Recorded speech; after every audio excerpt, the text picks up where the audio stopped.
नमस्कार, मी यामिनी महामुळकर. हितगुजमध्ये तुम्हा सगळ्यांचं अगदी मनापासून स्वागत आहे. गर्भाशयाच्या मुखाचा कर्करोग हा अत्यंत महत्वाचा आरोग्यविषयक चिंतेचा विषय आहे. जगभरातील महिलांमध्ये सर्वात सामान्य कर्करोगांपैकी एक आहेच, पण भारतात मात्र गर्भाशय मुखाच्या कर्करोगाचे रुग्ण मोठ्या प्रमाणात आढळून येतात. देशात दर 7 ते 8 मिनिटाला एक स्त्रीचा मृत्यू या आजाराने होत असल्याची दुर्दैवी आकडेवारी समोर आलेली आहे. यावर मात करण्यासाठी प्रत्येकानं थोडं सजग राहून उपाययोजना केल्यास कोणावरही जीव गमावण्याची वेळ येणार नाही. या गंभीर आजारावर औषधोपचार करण्यापेक्षा हा आजार होऊ नये यासाठी काळजी घेणं आणि प्रतिबंधात्मक लस टोचून घेणं अतिशय आवश्यक आहे. असं केल्यास एका बाळाला आपली आई, पतीला आपली पत्नी, एका भावाला आपली बहीण आणि एका माता पित्याला आपली मुलगी गमावण्याची वेळ येणार नाही. या विषयावर मार्गदर्शन करण्यासाठी आज आपल्या स्टुडिओमध्ये आहे डॉक्टर संगीता आशिष तावडे. डॉक्टर, तुमचं स्वागत आहे. नमस्कार. नमस्कार. डॉक्टर संगीता तावडे यांच्याबद्दल बोलायचं झालं तर डॉक्टर संगीता या तावडे हॉस्पिटलच्या डायरेक्टर म्हणून गेली अनेक वर्ष कार्यरत आहेत. त्या स्त्रीरोग तज्ज्ञ असून अनेक वर्ष या क्षेत्रामध्ये त्यांनी काम केलंय. तसंच डॉक्टर संगीता तावडे यांनी अनेक लेखातून गर्भाशयाच्या आजारासंबंधित मार्गदर्शन केलंय. तसंच जनजागृती निर्माण करणारे अनेक लेख सुद्धा त्यांनी आजपर्यंत लिहिलेले आहेत. त्यांच्या याच कार्याची दखल घेत आजवर अनेक सन्मानानं त्यांना गौरविण्यात आलेलं आहे. डॉक्टर संगीता यांच्याबद्दल एक गोष्ट मला इथे आवर्जून नमूद करावीशी वाटते, ती म्हणजे त्यांना 2014 मध्ये डॉक्टर रुखमाबाई राऊत या पुरस्कारानं देखील सन्मानित करण्यात आलंय. चला तर मग गर्भाशय मुखाच्या कर्करोगापासून कसा बचाव करायचा हे जाणून घेऊयात. डॉक्टर, गर्भाशय मुखाचा कर्करोग हे अनेकदा ऐकलंय, पण नेमकं गर्भाशय मुखाचा कर्करोग म्हणजे काय आहे हे खूप कमी जणांना माहिती आहे. तर अगदी सुरुवातीला याविषयी सांगा. स्त्रियांमध्ये साधारण 5 प्रकारचे कर्करोग आपल्याला बघायला मिळतात. एक गर्भाशय, दुसरं म्हणजे बीजांड नलिका, तिसरं गर्भाशयाच्या मुखाचा कॅन्सर, योनी आणि योनी मार्गातील कॅन्सर. तर हे असे 5 प्रकारचे कॅन्सर आपल्याला प्रामुख्याने स्त्रियांमध्ये बघायला मिळतात. गर्भाशयाच्या मुखाचा कॅन्सर म्हणजे गर्भाशयाचा जो खालचा अरुंद भाग असतो त्याला आपण ग्रीवा असं म्हणतो, आणि त्या जागेचा कॅन्सर जर झाला तर त्याला आपण गर्भाशयाचा मुखाचा कॅन्सर असं म्हणूया. बरं.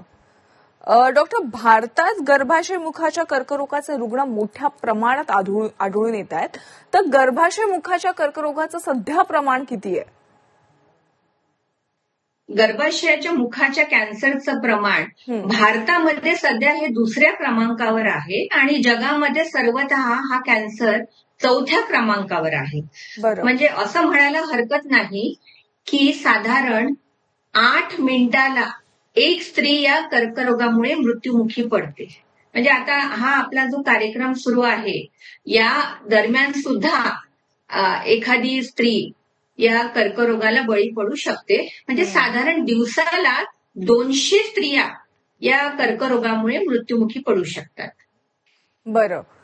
डॉक्टर, आजचा आपला विषय आहे की गर्भाशय मुखाच्या कर्करोगापासून बचाव कशा पद्धतीने करायचा. त्यामुळे जर बचाव करायचा असेल तर सगळ्यात आधी आपल्याला कळायला पाहिजे की हा आजार कशामुळे होतो. त्यामुळे कशामुळे हा गर्भाशय मुखाचा आजार होतो, काय सांगाल? गर्भाशय मुखाचा कॅन्सर किंवा हा जो आजार आहे याची लागण स्त्रियांना एक विषाणू आहे, ह्युमन पॅपिलोमा व्हायरस म्हणजे HPV विषाणू. तर हा जो विषाणू आहे या महिलांमध्ये हे जे इन्फेक्शन आहे याचं संक्रमण होतं. साधारणतः 30 वर्षाच्या वयानंतरच्या ज्या महिला आहेत त्यामध्ये जर आपण टेस्ट केली तर HPV हा व्हायरस आढळून येतो. बरं. आणि ज्या लैंगिक दृष्ट्या ज्या बायका सक्रिय आहेत त्यांच्यामध्ये हे HPVची लागण होण्याचे चान्सेस खूप जास्त आहेत. आणि हे एक कारण आहे मुख्यतः HPV व्हायरस हा या कॅन्सरला कारणीभूत आहे. बरं, पण डॉक्टर, हा जो HPV व्हायरस आहे तो नेमका पसरतो कशामुळे आणि कसा पसरतो?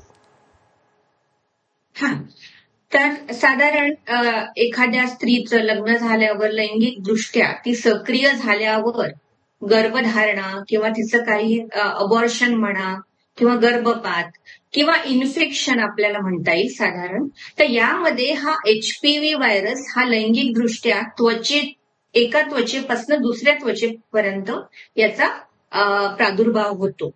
HPV व्हायरस याचे साधारण 200 प्रकार आहेत. स्त्रियांमध्ये जो कर्करोग आहे तो HPV 16 आणि 18 या 2 व्हायरसच्या माध्यमातूनच होतो. बरं. आणि ह्यामध्ये स्त्रियांसोबतच पुरुषांमध्ये पण त्याची लागण होते. बरं. कारण लैंगिकदृष्ट्या एका पुरुषाकडनं स्त्रीला हे संक्रमण होतं.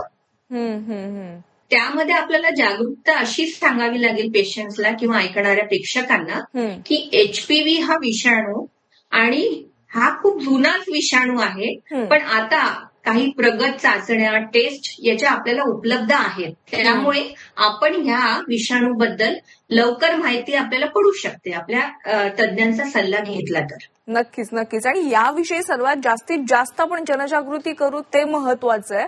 आणि आता जसं तुम्ही सांगितलं कोणत्या टेस्ट करायच्या आहेत, कोणत्या चाचण्या करायच्या आहेत, याविषयी मी तुमच्याकडनं माहिती जाणून घेणारच आहे. पण सुरुवातीला मला सांगा, गर्भाशय मुखाच्या कर्करोगासाठी जोखमीचे घटक कोणते आहेत? लैंगिकदृष्ट्या ज्या स्त्रिया 30 वर्षाच्या नंतर ज्यांचं वयोगट आहे, तर काय आहे की गर्भाशय मुखाचा कॅन्सर की सुरुवातीलाच याची काही लक्षणं नसतात. जसं बाकीचे कॅन्सर आहे आपण त्यांचं ब्लड टेस्ट करतो, त्यामध्ये काही ट्युमर मार्कर्स आहेत, ते आपल्याला पॉझिटिव्ह आले तर समजतं की हा कॅन्सर आहे. पण गर्भाशयाचा मुखाचा कॅन्सर हा आपण जर ब्लड टेस्ट केल्या तर त्याच्यामध्ये पॉझिटिव्ह येणार नाही. सुरुवातीला त्याचे काहीच लक्षणं दिसत नाहीत. म्हणजे बऱ्याचदा आम्ही अशा केसेस बघतो आमच्या OPD मध्ये की ज्या स्त्रीची मासिक पाळी गेलेली आहे, जिला रजोनिवृत्ती आलेली आहे, अशी स्त्री बरेचदा डॉक्टरांकडे जायला ती मागे पुढे करते. कारण की तिला ते असं वाटतं की आता माझी पाळी गेलेली आहे, आता मला काही होणार नाही गर्भाशया निगडीत काही आजार. पण आपण बघतो की अशा स्त्रियांमध्ये मग घाण वासाचं पाणी जाणं, दुर्गंधी येणं आणि हे जे प्रकार आहे रक्तस्राव जाणं, कारण पाळी गेल्यावर रक्तस्राव होणं म्हणजे एक ही काळजीची बाब आहे पेशंट करता आणि डॉक्टर करता. तर असे पेशंट्स आपल्याकडे येतात. तर सुरुवातीला जर आपण ह्या लक्षणांकडे दुर्लक्ष केलं तर पुढे मग त्याचा प्रादुर्भाव होऊन हळूहळू त्याचं रूपांतर कॅन्सरमध्ये होतं. बरं. डॉक्टर, आता काही लक्षणं तुम्ही सांगितलात, पण आणखीन कोणकोणती इतर लक्षणे दिसतात यामध्ये? इतर लक्षणांमध्ये आपण पेशंटला असं विचारू शकतो की पांढरं पाणी अति प्रमाणात जाणं. ऍक्च्युअली पांढरं पाणी हे एक हार्मोनल तुमच्यामध्ये जे असतात प्रेझेंट, इस्ट्रोजन म्हणा किंवा दुसरं काही, तर त्याच्यामुळे ते थोडंसं पांढरं पाणी जाणं हे नॉर्मल आहे. पण त्याच्या व्यतिरिक्त जर अति प्रमाणात पांढरं पाणी जात असेल, दुर्गंधी येत असेल किंवा मुख्य कारण म्हणजे संभोगानंतर पोस्ट कॉयटल ब्लिडिंग ज्याला आपण म्हणतो, तर स्त्रियांना असं वाटलं की संबंधानंतर लैंगिकदृष्ट्या ज्या सक्रिय आहेत तर त्यांच्यामध्ये ते लाल पाणी जाणं किंवा स्पॉटिंग, थेंब थेंब असं सतत पाणी जाणं, ओटी पोटात दुखणं, तर ह्या जर सगळ्या बाबी जर त्यांना वाटत असतील तर त्यांनी तज्ज्ञांचा सल्ला घेणं खूपच आवश्यक आहे. कारण काय आहे की हा जो कॅन्सर आहे, जोपर्यंत कोणी तज्ज्ञ मंडळी त्यांचं सर्व्हिक्स किंवा ग्रीवा असं बघणार नाही on examination, per speculum examination, तोपर्यंत तज्ज्ञांना हे कळणार नाही की त्यांच्या सर्व्हिक्समध्ये काय चेंजेस आहेत. तुम्ही जी ही लक्षणे सांगितलीत ना, ती लक्षणे अनेक महिलांना दिसतात, पण त्याकडे दुर्लक्ष करतात. मुळात त्या महिलांनी या सगळ्या लक्षणांकडे दुर्लक्ष न करता सगळ्यात आधी डॉक्टरांकडे जायला पाहिजे आणि सगळ्या चाचण्या करून घ्यायला पाहिजेत, कारण की खूप गंभीर असा हा आजार आहे. डॉक्टर, मगाशी तुम्ही काही जोखमीचे घटक सांगितलेत, तर ते जे घटक आहेत ते कमी कशा पद्धतीने आपण करू शकतो? काही जोखमीचे घटक मी सांगितले, त्याच्यामध्ये HPV व्हायरसचं मुख्यतः ते एक मोठं कारण आहे. दुसरं म्हणजे मेन्स्ट्रुअल हायजीन. पाळीच्या वेळेस मुलींना आपण हायजीन हा प्रकार शिकवणं खूप जरुरी आहे. मुलींना काय, स्त्रियांना काय, कारण हा व्हायरस पसरतो कसा, हा इन्फेक्शनने पसरतो. आणि अनसेफ सेक्स म्हणतो आपण त्याला. तर हे जे आता याचा प्रादुर्भाव जो वाढलेला आहे ते पण एक मुख्यतः कारण आहे. आणि शक्यतो तुम्हाला जर ही लक्षणं आढळली, म्हणजे असं नाही की प्रत्येक स्त्रीला कॅन्सर होईलच, पण आपण जर त्याचं अर्ली डिटेक्शन केलं, म्हणजे जर तुम्हाला टेस्टिंगमध्ये जसं पॅप स्मिअर आहे, ही एक चाचणी आहे, त्याच्यामध्ये एचपीव्ही आढळून आला तर पुढे जाऊन काही प्रगत चाचण्या आहेत त्या आपण पेशंटला सांगू शकतो. आणि जसं त्याच्यामध्ये पॅप स्मिअर सोबतच आता आजकाल आम्ही एचपीव्ही डीएनए ही एक चाचणी करतो, म्हणजे बरं. कोणत्या प्रकारचा एक्झॅक्ट एचपीव्ही आहे. जसं मी तुम्हाला सांगितलं ना, 200 प्रकारचे एचपीव्ही आहेत. तर बरं. प्रत्येक स्त्रीमध्ये एवढ्या चाचण्या करणं शक्य नाही. तर त्याच्यामध्ये स्पेसिफिक म्हणून 16 आणि 18 ह्या 2 एचपीव्ही व्हायरस जे कारणीभूत आहेत स्त्रियांमध्ये या आजाराकरता, त्याच्या स्पेसिफिक चाचण्या होतात. बरं. लिक्विड बेस्ड सायटॉलॉजी ती एक आहे चाचणी, आणि त्याच्या पुढे पण जाऊन जर आपल्याला वाटलं तर त्याची बायोप्सी आपण घेऊ शकतो. बरं. पण डॉक्टर, तुम्ही ज्या आता ह्या चाचण्या सांगितल्या त्या चाचण्या नेमक्या कधी करायच्या असतात? म्हणजे काही Actually, विशिष्ट आम्ही या वयोगट आहे चाचण्या का? ज्या सांगतो, हा हा तुम्हाला जर याची लक्षणं आढळून आली आहे, त्याचा असा विशिष्ट वयोगट नाही, पण ऑफकोर्स 25-30 नंतर एखाद्या वेळेस ही लक्षणं जर जास्त प्रमाणात आढळून आली, किंवा मग आम्ही असं सांगतो की 35 वर्षानंतर दर 3 वर्षांनी प्रत्येक स्त्रीने आपली ही चाचणी करून घ्यावी. म्हणजे समजा आपण आपला बर्थडे, वाढदिवस साजरा करतो, तर तो 3-3 वर्षांनी का होईना, पण तुम्ही एकदा जाऊन डॉक्टरकडे ती एक टेस्ट करा, पहिल्यांदा करा. जर ती निगेटिव्ह आली, त्याला आपण स्क्रीनिंग असं म्हणू. स्क्रीनिंग म्हणजे त्याच्यामध्ये आपल्याला कळतं की खरंच किती प्रादुर्भाव आहे या विषाणूचा. एक स्क्रीनिंग, बेसिक स्क्रीनिंग झालंच पाहिजे.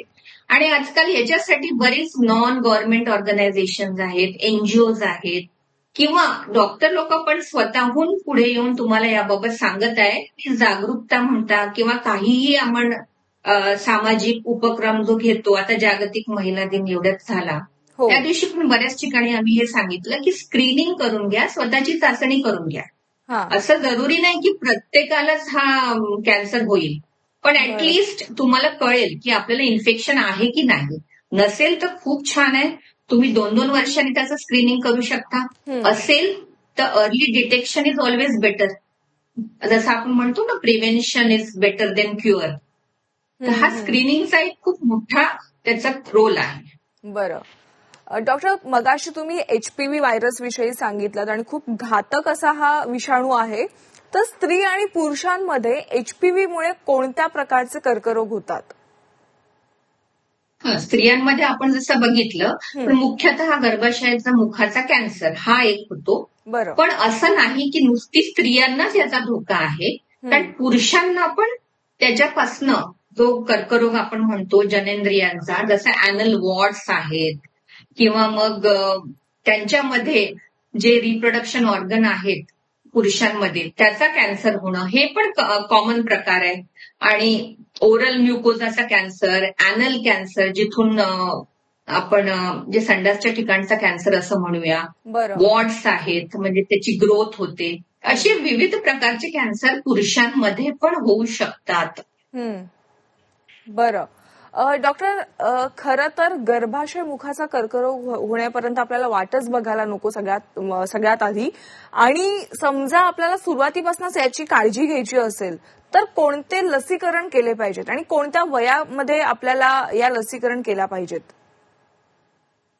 हा एक चांगला प्रश्न आहे. कारण काय आहे, सगळे म्हणजे प्रेक्षक किंवा इतर पेशंट म्हणतील की हे आताच का एवढी जागरूकता आली. बरोबर आहे, आधी पण कर्करोग व्हायचा, महिलांमध्ये आधी पण कर्करोग व्हायचा, आधी पण महिला मृत्युमुखी पडायचा, पण आताच आपण काय एवढं सगळं जागरूकता निर्माण करत आहे. कारण शासनाकडनं आपल्याला एक खूप चांगली लस उपलब्ध करण्यात आली आहे. म्हणजे शासन, सेंट्रल, आपलं लोकल गव्हर्नमेंट पण याच्यामध्ये बराच इंटरेस्ट घेतोय. कारण लसीकरण हा एक असा भाग आहे, हा एकमेव कॅन्सर आहे, इथे मी असं म्हणू इच्छिते की जर तुम्ही ही लस घेतली तर ह्यामध्ये होणारे जे पुढे प्रॉब्लेम आहे टाळता येतील. बाकी दुसरे जे कॅन्सर आहे, जसं अंडाशयाचा कॅन्सर आहे, ओव्हेरियन कॅन्सर आहे, युट्राईन कॅन्सर आहे, सीए एंडोमेट्रियम आहे, तर या कॅन्सरवर लस नाहीये. पण गर्भाशयाचा मुखाचा कॅन्सर जो आहे त्यावर लस उपलब्ध आहे. आणि म्हणूनच शासनाकडून सर्व डॉक्टरांना किंवा आम्हाला जे काही आम्ही सहभाग करू शकतो सामाजिक, त्यामध्ये असं आम्ही सांगतो की तुम्ही ही लस 9 ते 15 वयोगटातल्या मुलींमध्ये देता येईल. आणि म्हणजे याचा डोस मी आताच सांगून देतेय बरं, की सांगा. 9 वर्षानंतरच्या मुलींमध्ये आपण ही लस देऊ शकतो. हं. मुलं मुली दोन्ही, असं नाही फक्त मुलीच. 9 ते 15 वयोगट, बरं, त्यामध्ये 2 मात्रा आहेत याच्या लसीच्या. बरं. आणि 15च्या वर साधारण आपण म्हणू की 26 वर्षापर्यंत हा 3 मात्रा आहेत. हा म्हणजे 0, 2, 6 असं लक्षात येईल. 15 वयोगटातल्या मुलींना 3 डोस आणि 9 ते 15 मध्ये 2 डोस. 2 डोस. आणि ही लस साधारण आपल्या भारतीय कंपनीतर्फे उत्पादन केली जाते. तर त्यामुळे एक तो चांगला भाग आहे आपल्याला की आपल्याला ही लस कमी प्रमाणात म्हणजे स्वस्त किमतीत मिळेल. काही लसी आधी उपलब्ध होत्या पण त्या आपण आयात करायचो, आपल्याकडे त्या बनायच्या नाही, त्याची निर्मिती आपण नाही करायचो, म्हणून त्या थोड्याशा महागड्या होत्या. बरं. आणि तसं सांगायचं म्हटलं तर आमचा हा यवतमाळ जिल्हा हा ग्रामीण भाग पडतो. तर इथे आम्हाला कॉस्ट म्हणजे खर्च ही पण एक मोठी बाब आहे.